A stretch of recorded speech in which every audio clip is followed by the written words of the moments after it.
Hi, I'm Ben Reppond. Welcome to my YouTube broadcast. Today is November 8, 2023. I'm going to cover, at the beginning, I cover something relating to last week, and then I get into the data on market data. The big news last week was Chairman Powell and the Federal Reserve Open Market Committee held rates, interest rates, the overnight rate that the Fed controls, the overnight rate, they held it constant. And that was expected. That was not a surprise. But his comments left investors feeling that there is a chance, and I want to underline chance, there is a chance that maybe we are done. Or if we're not done, we can see the end from here. There may be one, there may be two more hikes, but it appears that that's it. And his comments kind of left a little bit of an opening for investors to infer into that it was positive. So that was the big news. And from that, the market took off and went up. Yesterday I showed these slides, and I want to show them right now. This shows the economy, 3 slides that I took that give, in my opinion, a pretty positive view that the market and the economy can take a positive tone from these charts. The first chart is the labor productivity chart. And this goes back to 2005, and it shows how productivity which is a component of labor, has continued to go up, positive direction of productivity. The second slide shows the unit labor cost, the cost of, a unit of labor. And that has gone down. Now, I don't know everything that's gone into that, but you can imagine that from an economic perspective, if labor cost is coming down and productivity is going up, that is a positive thing as far as profitability of companies. And U.S. factory orders are positive, quite a bit positive. So with a combination of productivity increase, labor cost decrease, and factory order significant increase, it looks to me that this is feeding into the narrative of the fact that the market, at least for right now, is positive looking forward. Now I'm going to get into the dashboards. As I said, this last week was a positive week, and it was needed because the month of October, actually the last 3 months, have been negative. And I don't know, 3 months were negative. And last week, if you look at this dashboard, if you watched it last week, I had one green dot, which means one, I think it was the NASDAQ 100 was above its 200-day moving average. The upper right corner was a green dot. Everything else was red. And all of the indexes, of course bonds, but all of the equity indexes were all below their 20, 50, 100, 200-day moving averages. And it was a pretty negative chart. And of course, the yellow box, which showed that week, that was all negative. So what a difference a week makes. This week, very positive. So you can see in the yellow box all of the 6 equity indexes, and the last one is the government bond index. They all were positive for the week, and nicely positive. And when you look at year-to-date, that influenced the year-to-date numbers. So everything is positive on the equity index side, 2 of them quite a bit positive, the NASDAQ 100 and the S&P. And then developed markets, the Dow, emerging markets, and the Russell 2000, lesser so. But, positive. Still, the long-term government bond, using the ETF symbol TLT, is still quite a bit negative for the year, down about 11.5%, and only has moved up enough to cross above its 20-day moving average. 16 green dots compared to 1 last week. Pretty interesting. The S&P 500 breaks down into 11 sectors. the 11 sectors, I've ranked them from the most positive sector year to date in the pink box, and you can see that, and they are quite a bit positive. The technology and consumer discretionary sectors are very positive, and then a little bit positive are industrials, retail, and basic materials. 6 sectors are still negative. So when you look at indexes, you start to think of the S&P 500, which contains all of these sectors. As I showed you in the previous chart, S&P 500 is positive. But inside the S&P 500 are 6 sectors that are negative. So there's really 2 sectors that are primarily holding up the 11 sectors in the S&P 500, and everything else is either slightly positive or negative. And then the yellow box, I show the results from this past week, which were extremely positive. So I'm glad to have a positive week. I think it's good news. It was enough to pull us into the market, so we're now into the market. And we participated. We went in on Thursday and participated Friday in the gains on Friday. It was the 4th day. After the 4th day, it pulled us in. So we tend to get in fairly early in an upswing, and we tend to get out fairly early when the market starts to go down. We don't go out the first day or two, but we tend to get out early and get back in early, and that exactly happened this week. So we'll see where it goes from here.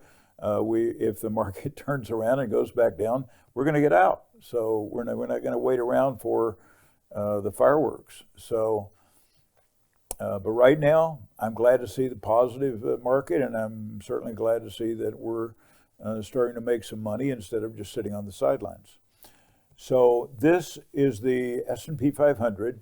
So you can see that from October, I drew a black line, from October to present, the S&P 500 generally has gone in an upward direction. There's a lot of up and down. I call it noise. And you can see that the last week that I just talked about, that sharp uptick at the end is the move this last week of the S&P 500.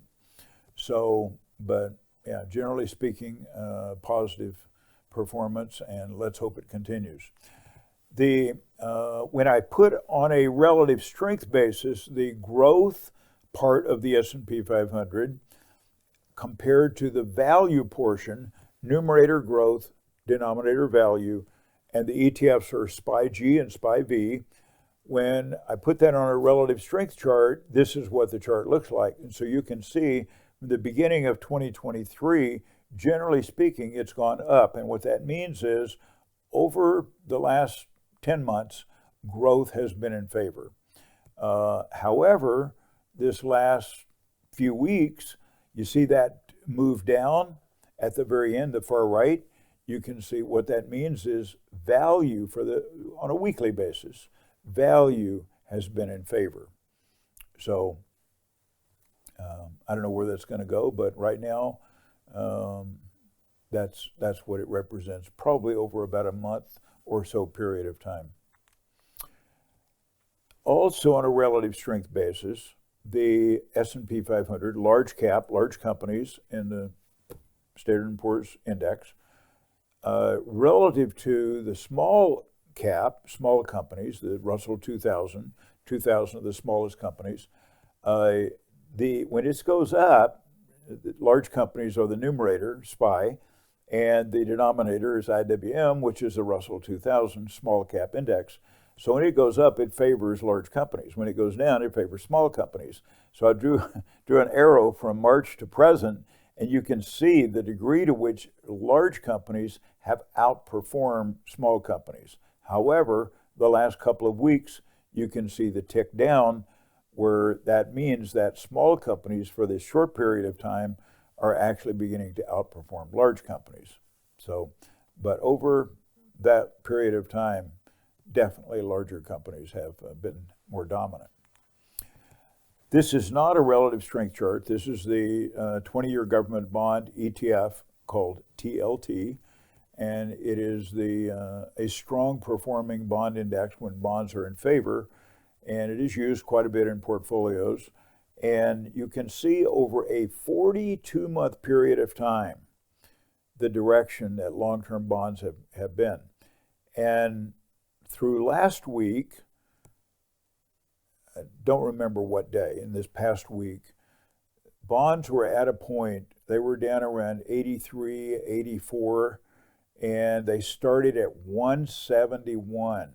This chart doesn't even go back that far, but it started at 171 and went all the way down to 83, 84. So it was a drop of over 50% in the long-term government bonds. And that's part of a lot of portfolios. So people I've talked to that have traditional portfolios are feeling the impact. If they're not in the long-term bond, they're in the intermediate-term bond or some kind of bond. But this is an indication of how badly bonds have been hammered, not just last year, but this year and the year or two before that.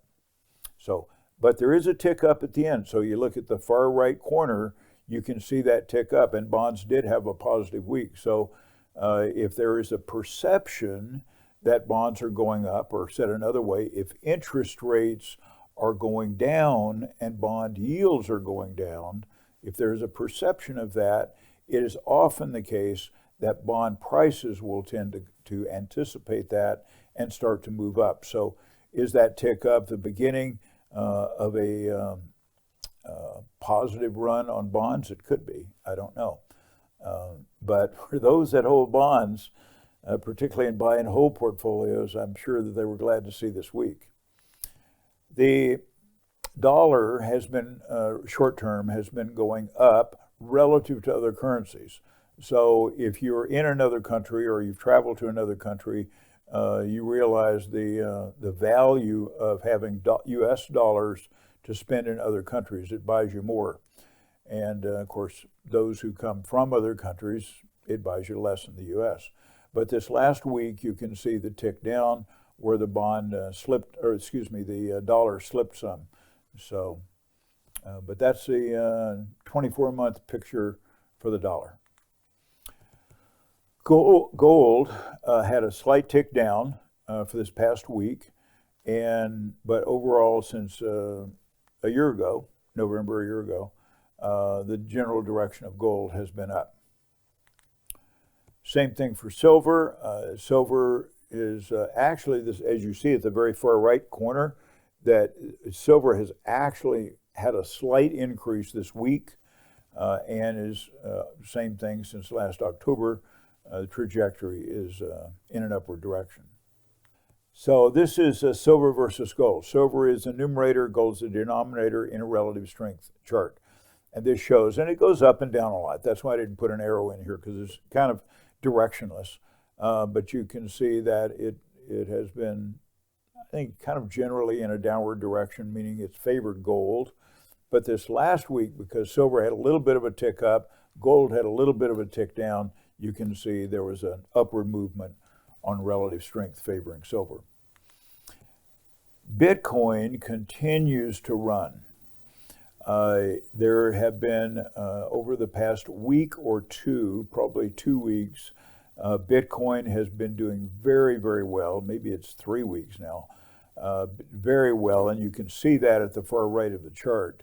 I drew an arrow over the last year from November to November of this year, and you can see the general direction of it.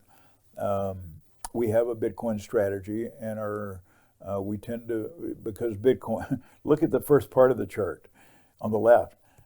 Bitcoin can get clobbered, and I mean really clobbered. And so when that happens, we don't want to be participating in the market. So we are in the market when it's going up, and we're generally out of the market when it's going down. And we did get in. We got in over a week ago. I think it was Friday before this last Friday. And so we have participated quite a bit in this. We don't get all of the gains. We don't want all of the gains. We're trying to avoid as much of the losses as we can. So, but if you own Bitcoin or you have a a strategy to buy Bitcoin, you probably benefited from this, but it was certainly a nice move for Bitcoin. Volatility. So as equity prices go up and there's positive momentum in the equity market, no surprise, the volatility index dropped quickly. And you can see that on the far right of the chart where it went down. Volatility disappeared in the market, and that's a good thing. So it went from almost 22 all the way down to 15. That is, for equities, that is a good move. Asbury Research for this past month was quite a negative month for equities, and last week we had all 6 of the Asbury 6 indicators were negative and had been for some time. And now they have 5 out of the 6 have moved positive. No surprise relative to what I've been saying. Gold, it's gold and silver. So gold was down. Remember that little tick down? 0.7% decrease over the past week. And silver, decrease of 2.3%. And gold-silver ratio is 86:1. When you look at a monster box of silver, 500 rounds of silver, pure silver or almost pure silver, the cost per round in a box of 500 is $25.51. That includes a $3.25 markup. Now, what's interesting is a week ago, the markup was $2.25. So the box actually increased in value or increased in cost, and all or virtually all of that was due to the markup. What that tells me is, while the spot price can go up or down, that is often not an indicator of the supply and demand on silver or gold.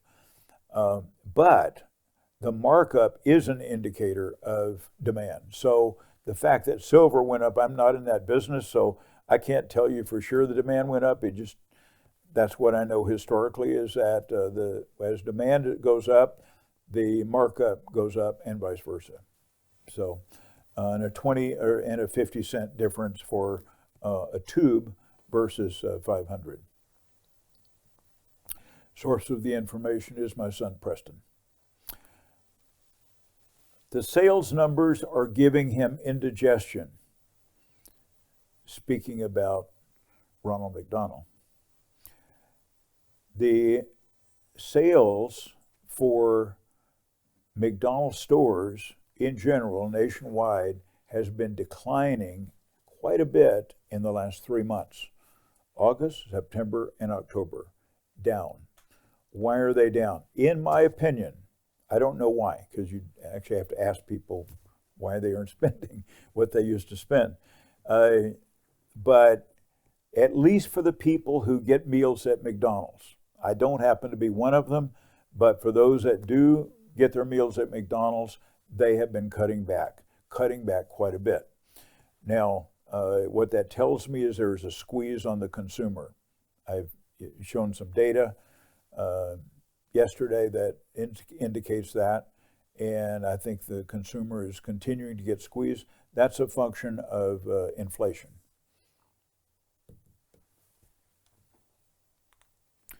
Thank you for watching. If you have questions or comments, leave them in the comment section below. Thank you.